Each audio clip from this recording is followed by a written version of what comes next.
안녕하세요. 수료목회자 수다 영상 11번째 영상. 오늘 11번째 영상입니다. 감리교회 역사에 대해서 제가 아는 대로 한번 기출 문제를 중심으로 한번 이야기를 나눠보려고 해요. 저번에는 이제 1부 1, 2장에 대해서 이야기를 나눴다면 이제 1부 3장과 4장 그리고 2부의 1장 이렇게 한번 이야기를 나눠보려고 해요. 특별히 지금 파트에 얘기하는 것은 1부 3장 선교 초기 감리교회와 부흥운동의 신학이라는 부분에 대해서 하려는데 요 문제에 대한 대표적인 문제가 바로 요런 문제가 있는 거죠. 16년도, 17년도, 19년도, 20년도, 21년도 꾸준하게 나왔죠. 1907년 대부흥운동의 진원인 1903년 원산 대부흥운동을 주도했던 대표적인 남감리의 선교사는 누구인가? 여기서 중요한 점은 남감리에라는 점이고요. 북감리에, 그러니까 먼저 들어온 게 아니라 나중에 들어온 감리에, 거기에 대표적인 선교사. 에어컨 소리가 좀 크네요. 그 선교사는 누구인가라는 것을 한번 이야기를 하는데, 여기에 정답은 간단합니다. 하디예요, 하디. 보통 하디 선교사. 보통 감리교에서 이제 선교사들 중에 이제 자서 책으로 해서 이제 내갖고, 예전에 하디 선교사에 대한 책을 내서 그걸로 독후감해서 뭐 경진대회를 했던 적이 한 3년 전인가 4년 전인가 제 기억이 나는데, 그랬던 적도 있었죠. 요거는 감리교에 있었던 부흥운동에 대해서 한 번 정도 여러분들이 좀 체크해두면 좋을 것 같습니다. 1903년도 원산 부흥운동, 1905년에서 7년에 있었던 평양 대부흥운동, 그리고 1909년도에 있었던 100만 명 구령운동. 그런데 평양 대부흥운동은 보통 길선주 목사님이 회개운동을 하면서 했던 거죠. 근데 이분이 장로교 목사다 보니 감리교에서는 원산 부흥운동을 더 부각시키는 면이 있어요. 당연한 거 아니겠어요? 팔은 안으로 굽는다는데. 그러니 당연히 평양 대부흥운동보다는 원산 부흥운동을 시험 문제 많이 나올 수 있다는 점, 그리고 그와 더불어 1909년도 100만 명 구령운동도 같이 기억해두면 좋을 것 같습니다.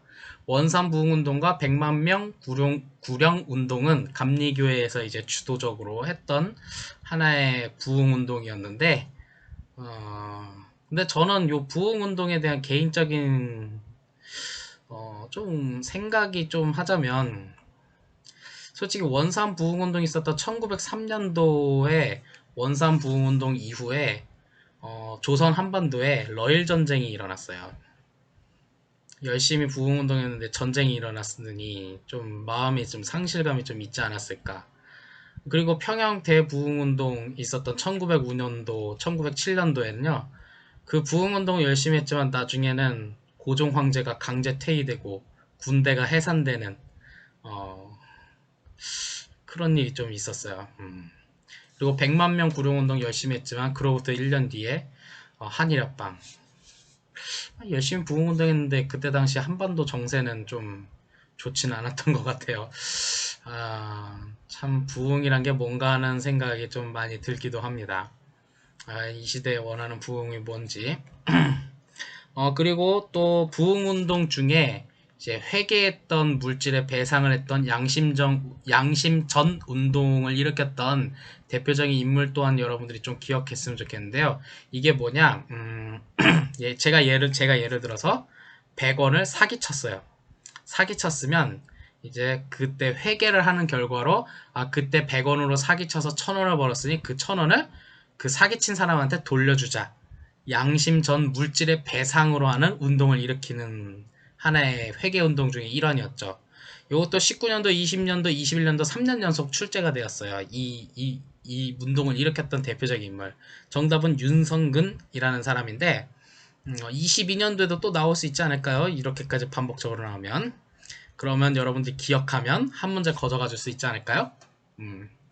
그리고 또한 이제 1909년도 확정된 선교 분할 협정, 미감리회, 남감리회, 북장로회가 선교부 연합선교구역으로 확정된 곳이 아닌 곳이라는 문제가 13년도, 15년도, 17년도까지 나왔어요.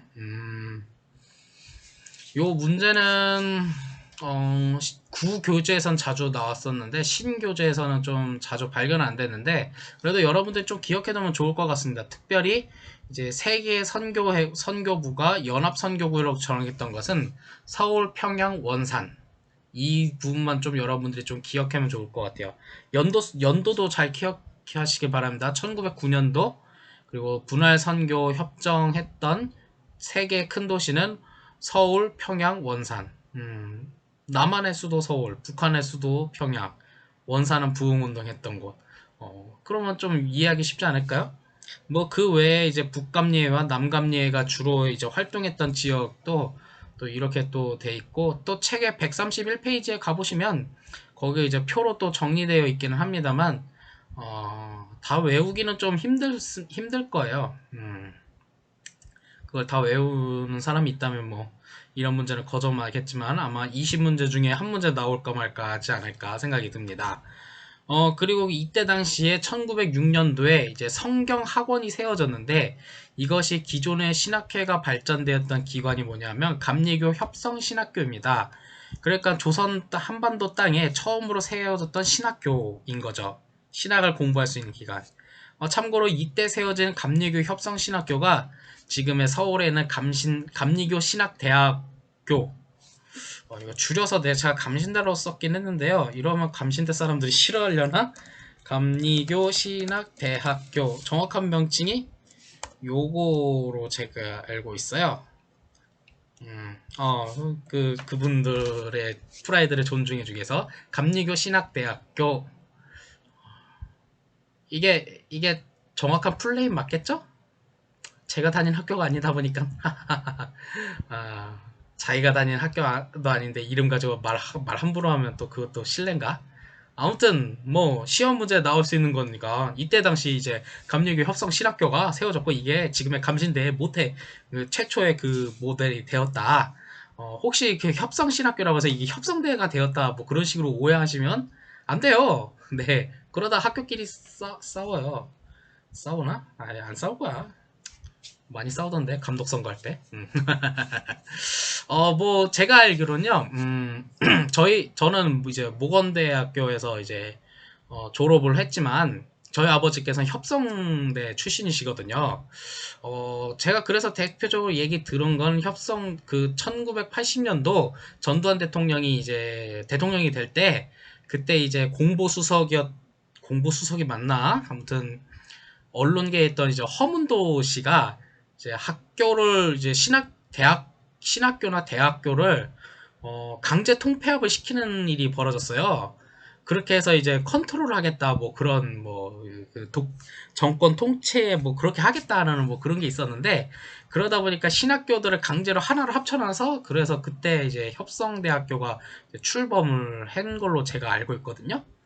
그때 이제 저희 아버지께서 거의 1기인가 2기로 들어가셨다고 제가 들었는데 아니 뭐 들은 거 가지고 뭐 네가 네 학교도 아닌데 함부로 하냐 하는데 가끔은 돌아가신 아버지 생각할 때 보면 협성대 보면 좀 그냥 좀 아버지 생각날 때가 있어요. 그러니까 너무 그러지 마요. 그리고 또 아마 한국전쟁 이후 이제 그 농촌 목회를 이제 좀 한번 해보자 해서 대전 지역에다 이제 모건대학교 이제 출범시키는 뭐 그런 걸로 제가 순서로 알고 있습니다. 근데 이제 감신대는 이때 이제 해서 역사가 좀 굉장히 깊죠. 한 100년 됐네요. 아무튼 이때 이제 했던 감리교 협성신학교 이게 나중에 협성대학교가 된 건 아니에요. 혹시나 해서 하는 말이지만 아무튼 그렇게 됐다는 요 부분을 좀 여러분들이 기억하시면 좋을 것 같습니다. 그리고 그때 당시에 이거 진짜 14, 13, 14, 15, 16, 17, 18, 19년도 건너뛰고 20, 21 항상 반복했죠. 한국인에게 복음을 전하는 쓴 목적으로 성삼명경 만종일령을 지은 사람은 누구냐? 이 내용이 굉장히 중요한 이유는 그 한국인이 이제 신학 서적을 쓴 거예요. 신학 서적을 써서 굉장히 유명한 거죠. 그래서 보통 한국인데 신학서적을 쓴 대표적인 세 사람은 최병은, 길선주, 노병선 등이 있죠. 길선주 목사님 같은 경우는 이제 장로교회 사람이고 최병원 목사님 같은 경우에는 나중에 정동교회 담임 목사까지 할 정도로 책을 많이 쓰셨던 분인데, 보편적으로 이제 요런 문제가 나오면요, 정답은 그냥 최병원으로 찍으세요. 왜냐? 감리교회 목사니까요. 팔은 안 오르잖아요. 설마 길선주 쓰라고 하겠어요? 그래도 혹시 모르지만 또 두 번째로 또 기억하는 게, 이제 노병선이라는 사람이 이제 파옥진선론이라는 무슨 무협지 권법도 아니고 권법 같기도 한데, 아무튼 파옥진선론이라는 이름을 하는 신학서적을 썼다. 뭐 요 정도로 좀 기억하면 굉장히 좋을 것 같습니다. 즉, 신학서적을 이제 누가 썼냐 하는데, 보통 문제가 나오면 찍어요. 찍는다고 하면 최병원을 찍고요. 그래도 또 다른 찍을 수 있는 두 번째 단어를 하면 노병선 정도 이렇게 기억해두면 굉장히 좋을 것 같아요. 그리고 최근에 이제 신교재에서 나왔던 문제, 19년도, 21년도에 나왔던 문제인데, 오랫동안 이름 없이 살던 나는 세례를 밟던 난 이름을 얻어 여자된 권리를 찾았다라고 증언한 평양지방 전도부인은 누구인가라는 이 문제인데요. 참고로 이 전도부인은 나중에 신방전도사라는 직책으로 이제 발전되기도 하는데, 즉 뭐냐, 최초의 신방전도사였던 이 사람 여성 누구인가라는 그 문제가 있는데, 보편적으로 전삼덕, 김세지, 떡커스. 좀 마지막 부분으로 좀 이름이 좀 혀가 좀 꼬이긴 한데, 물론 뭐 저는 혀가 살쪄서 발음을 잘 못할 수도 있죠. 혀가 살쪘다니 진짜. 아무튼 하는데, 제가 좀 발음이 좀 그래도 한데, 특별히 이 세 사람 정도는 좀 기억해 두시면 좋을 것 같습니다. 북한 지역에서 최초로 여성 세례를 받았던 사람 전삼덕 전도부인 있고, 이제 이름 없이 살았으나 여자 권리를 찾았다고 말하는 김세지 전도부인, 그리고 이제 평양 지방에서 세례받고 평안도 지방에서 전도부인으로 활약했던 김떡커스. 네. 이거 말 잘 못한다고 이거 동네방네 소문내는 것도 아니고 참. 아무튼 요 분들 정도는 좀 기억하면 여러분들이 좀 좋을 것 같습니다. 그리고 또 1900년대 설립되어 오늘 한국감리교 여선교회의 모체가 된 여성단체는 뭐냐 하는데, 감리교회 여성단체 하면 특히 조이스회와 보호여회 정도는 좀 기억해 두면 좋을 것 같습니다. 최초의 여성단체 하면 조이스회, 그리고 나중에 그것이 발전된 게 보호여회 정도 있죠. 그러니까 문제가 이제 굳이 뭐 키워드를 잡자면, 최초의 여성단체하면 조이스회가 정답이고요. 1900년 그리고 여성교회 모체가 되었다라고 하면 보호여회가 있다라는 부분을 여러분들이 좀 기억했으면 좋겠습니다. 여기가 이제 1부 3장에 대한 내용의 가장 키포인트를 이제 기출문제로 한번 했고요. 이제 1부 4장, 이제 한말 감리교회 민족운동과 해외선교 부분에 대해서 한번 하는데, 감리교회 민족운동 하면 이제 꼭 나올 수 있는 단체가 있죠. 앱윗 청년회. 1913년도에는 이렇게 가로치는 문제로 나왔고요. 1914년도에 이렇게 객관식 문제로 나왔습니다. 그냥 객관식에 앱윗 청년회가 있으면 그것이 정답일 확률이 75%입니다. 그 정도 제가 자신 있을 수 있어요. 그게 나오면 만약에 여러분들 문제를 찍겠다, 그럼 앱윗 청년회를 찍으세요. 그리고 찍으라는 걸 권면하는 저도 참 웃기긴 하네요. 그리고 앱윗 청년회 하면 거기에 이제 활동했던 이제 특정한 인물을 하는 사람 좀 기억했으면 좋겠는데, 바로 전덕기 목사님을 볼 수 있죠. 나중에 상동교회 이제 거기에서 담임 목사로 활동했던 분인데, 요 분이 이제 앱윗 청년회와 상동교회에서 활동을 했는데요. 좀 이거는 제가 좀 정리할 때 좀 지은 표예요. 정동교회와 상동교회를 조금 그 비교표를 만들어서 여러분들이 좀 문제를 접근하는 데는 좀 유익하지 않나라고 해서 제가 그냥 마음대로 지은 거예요. 그러니까 뭐 전문적으로 한국감리교회를 공부하셨던 뭐 교수님들이 보면 웃기는 소리 하고 있네라고 할 수도 있겠지만, 저는 문제를 쉽게 접근할 수 있는 자료를 만드는 사람이기 때문에 그렇게 해서 한번 했고요. 정동교회와 이제 상동교회 이제 창립자가 이제 아펜젤러 선교사, 스크랜턴 선교사 대표적으로 볼 수 있죠. 스크랜턴 대부인은 여성이라서 그런지 좀 교회를 특별히 주도적으로 세우지는 않고, 이화학당과 뭐 여성 전용 병원을 좀 세우긴 했는데, 이 상동교회 보통 경우에는요, 시병원이라고 해서 이제 찾아가는 병원 서비스를 제공했던 사람이잖아요. 그러다 보니까 좀 서민적인 특징을 좀 가지고 있는데, 보통 일제가 탄압을 한 게 보통 그 귀족들이나 가진 자를 먼저 탄압한 게 아니라 꼭 없는 사람들, 서민들을 먼저 좀 하다 보니 좀 상동교회에 대한 제가 공부했던 내용들은 보통 일제 저항에 좀 적극적인 모습을 좀 많이 보여줬어요. 아마 스크랜턴의 시병원이 나중에 그 친서민적인 성격을 띠고 있기 때문에 일제에 더욱더 적극적인 저항의 모습을 보여줬을 거라고 저는 생각이 드는데, 근데 그에 비해 정동교회는 그 최병원 목사님이 좀 계셨는데, 이분이 신학서적을 많이 썼잖아요. 그러다 보니까 좀 책을 많이 펴는 그런 활동을 했는지 좀 일제 저항의 성격은 좀 많이 찾아보기는 힘들었어요. 물론 아예 없다는 건 아니에요. 근데 제가 보기에는 하니까, 그러니까 문제를 접근했을 때 뭐 애비 청년회나 했으면 뭐 상동교를 바로 떠오르시면 좋을 것 같은데, 보통 그런 느낌을 좀 많이 받았고, 솔직히 애비 청년회 하면 많이 유명하지만 뭐 정동교에서 만들었던 청년 단체 하면 협성회 하면 누가 아나요? 아는 사람 있나요? 많이 못 들어봤을 것 같은데, 요즘에 신교재로 바뀌니까 좀 어떻게 되는지는 모르겠는데, 나중에 뭐 여기서 이제 상동 청년학원이 애비 청년회로 이제 발전이 됐지만, 아무튼 요런 특징도 있고, 대표적인 인물이 이제 이승만 대통령이 나중에 정동교회에서 이제 장로 안수를 받죠. 그러기 때문에 좀 요런 특징이 있는 것을 여러분들이 좀 기억해 두면 좋을 것 같습니다. 참고로 이 자료는 학업에 대한 목적보다는 시험에 대한 접근하기 위한 하나의 자료라는 것을 미리 밝혀드리는 바입니다. 나중에 이것 때문에 뭐 저놈이 저 뚱땡이가 저렇게 주장했대요, 뭐 학술적으로 저렇게 주장했대요, 그런 말 하지 마시고요. 분명히 시험을 잘 접근하기 위한 표라는 것을 여러분들에게 밝혀드리는 바입니다. 그리고 이제 1910년도에서 20년도에 일어났던 감리교회의 이제 민족운동 및 농촌 사회운동이 아닌 것은 하면 이제 애국 부인의 기독교 농촌운동 절제회 정도 있죠. 요 정도는 좀 여러분들이 좀 기억해두면 문제를 접근할 수 있을 것 같습니다. 그리고 이제 광주 덕들교회 속장 권사를 거쳐 전도사가 되어서 이천에서 민족 개명 운동과 의병 구국 운동을 일으켰던 사람은 하는데요. 뭐 정답, 이천이라는 단어를 여러분들이 좀 주로 기억했으면 좋겠어요.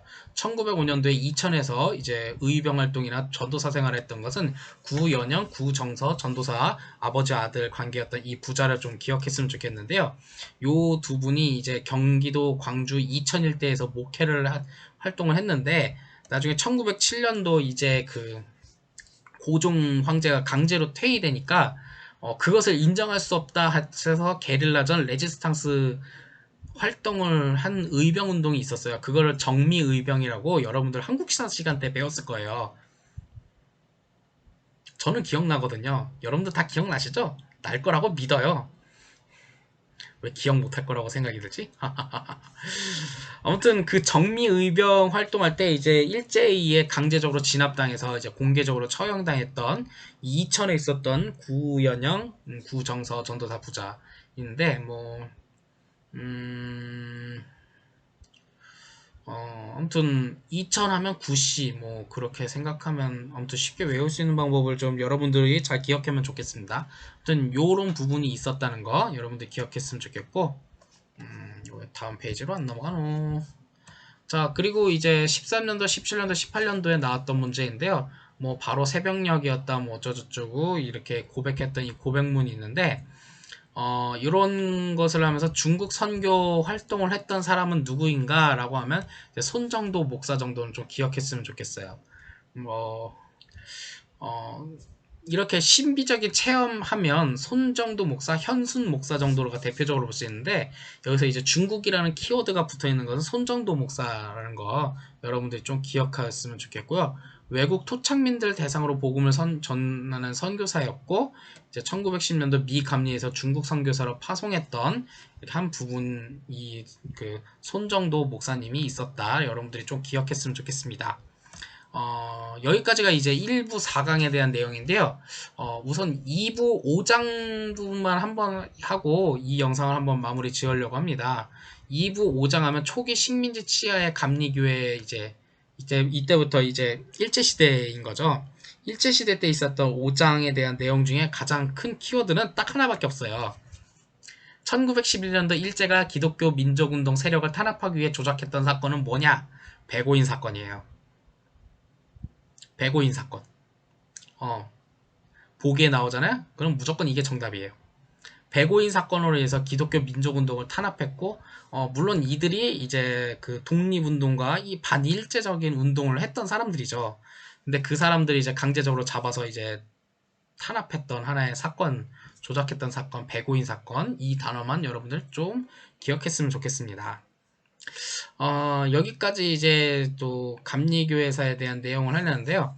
감리교회사가 저번 영상에도 말했지만, 교재가 신교재로 바뀌다 보니까요, 조금 구교재랑 이제 자료가 섞이다 보니 좀 난잡한 부분은 좀 있었습니다. 그걸 이제 좀 정리를 하고 하다 보니 했는데, 하면서도 조금 좀 난잡하고 좀 가우뚱하지 않나 하는 생각도 좀 들기는 합니다. 책을 여러 번 훑어본 저 입장에서는 그렇게 갸우뚱하거든요. 하지만 그 부분에 제일 중요한 키워드 정도는 좀 기억하면서 그걸 문제를 접근하면 좋을 것 같습니다. 수련 목회자 수다 영상은 11번째 영상은 여기까지 마무리 짓도록 하겠습니다. 오늘의 영상은 여기까지입니다. 끝!